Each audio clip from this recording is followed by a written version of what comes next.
Jen. I'm Joanne, and you're watching Real Talk on Jesus Swag TV.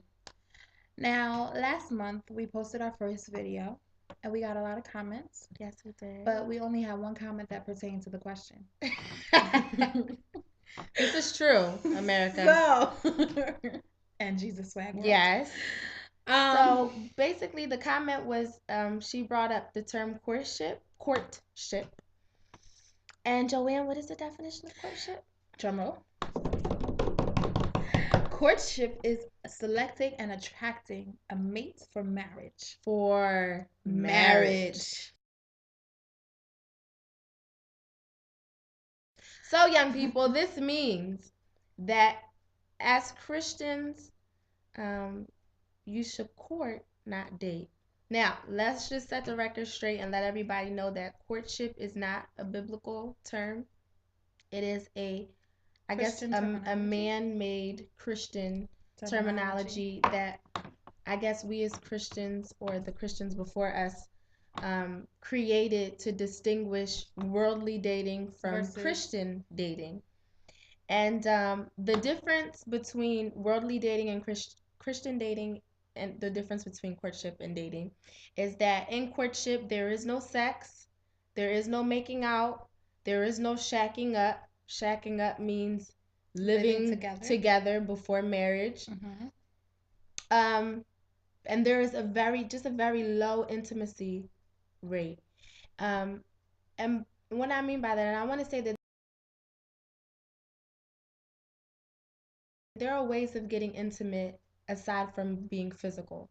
You can get spiritually intimate with your mate, and I think that's the best intimacy, for you to bond with the person that you love or that you like through Jesus Christ. That is an intimacy that that is the deepest intimacy I think that you can feel. But yeah, so that's the difference between courtship and dating. And we think that the benefits for courtship as opposed to dating, Joanne, what do you think some of the benefits are? I'm talking too much. And dating also, it's like when you date somebody, it's like you connect with that person because you basically, like, the world basically has sex with their mate, him or her. Like, if that guy takes that girl and connects with them and take that sacred bond that God has given a married couple to do, you basically become one with that person. And so essentially, where you're not always going to be lucky, whereas you're going to get in a relationship, and that first relationship, that's going to be your husband. Those of you, there are people, we hear these stories and it does happen, but that's not always the case. And because that's not the case, you don't want to give your all too fast. Yep. Because we're human. We are human with different characteristics, different auras, different ways of living. And the way I live may not be compatible with the first man that I meet lives. That's true. So when we court, we may realize that we're not compatible, and we have to separate. Now, the separation is going to be much easier if you did it the Christian way, if you were dating the Christian way. Whereas if I slept with this man, if I told him all my deepest, darkest secrets, if I was talking to him every night, if we made out, if he had a piece of me, when it's time for me to separate with him, it's going to be very difficult. It's going to be like he has a hold over my life because I basically gave him my all when I wasn't supposed to do that. And also,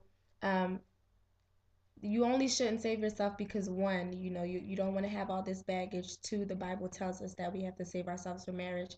And three, diseases, pregnancy, and the fact that you don't want to give your husband or your wife sloppy seconds. Or third or when fourth. You become one with the person that you believe that God has sent you to spend the rest of your life with, you want to make sure that they are the only ones who had a piece of you. And obviously there, for those of you who already had sex before marriage, it's not too late to practice abstinence. We know things happen, but we strongly encourage you to court and not date. True love waits. Exactly. And our beautiful analogy, Joe, about the rose petal. So that kind of leads us to our next topic. Oh, wait. The rose But petal. before, the rose petal. It's Yeah. like, oh, sorry, guys.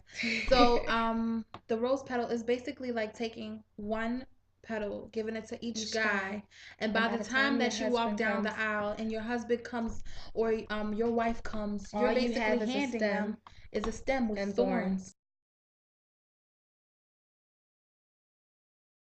And your husband's going to have to deal with that emotional baggage that and try to fix it up because you don't trust anybody.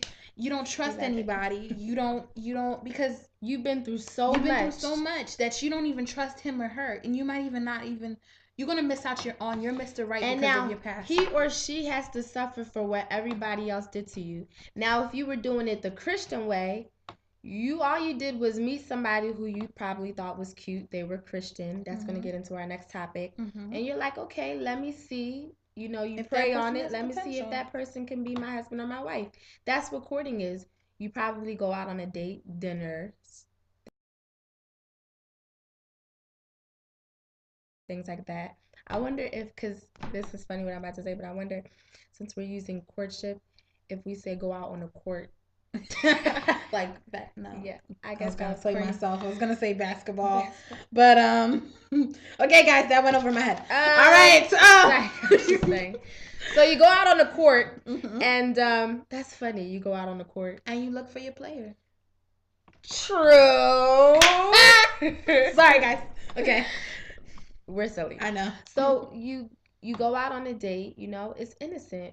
All you're doing is getting to know this person. You pray together, go to Bible study together, go to church together, talk about God, holding and hands then to you go to realize church. that maybe they don't smell too good, or maybe they're not clean, or maybe they don't want to have children. That's when you run as fast as you can. What? But if you sleep with them on the first date, oh God, that shouldn't and then happen. You realize that should not happen. Period. They smell and they don't want to have children, and you realize that there's all these things that makes it not capable of working. It's too late, isn't it? Not well, because you just gave them your all. But I mean, for those of us who already have that, it's not too late. You can do all things for Christ who strengthens you. But for those of you who haven't, okay, Jen. Because I don't want to offend it. I don't want to offend anyone. We want to keep it neutral. Okay. But honestly, in all seriousness, people, don't give your all. The only person you should be giving your all to is God. And when you meet these individuals, keep it clean, keep it spiritual, so that if you do have to depart from the situation, it will be the easiest process as possible. What my mom and dad always say is that when you're out on that court, imagine Christ being sitting right AKA there. Date, aka date. Imagine Christ sitting right there with you. Like, would you do certain things in front of Christ if he was sitting right there? In actuality, he really is, but would you do that in front of your parents?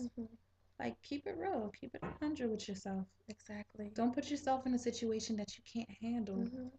If you know that the temptation will come in certain ways, then don't be by yourself with that person.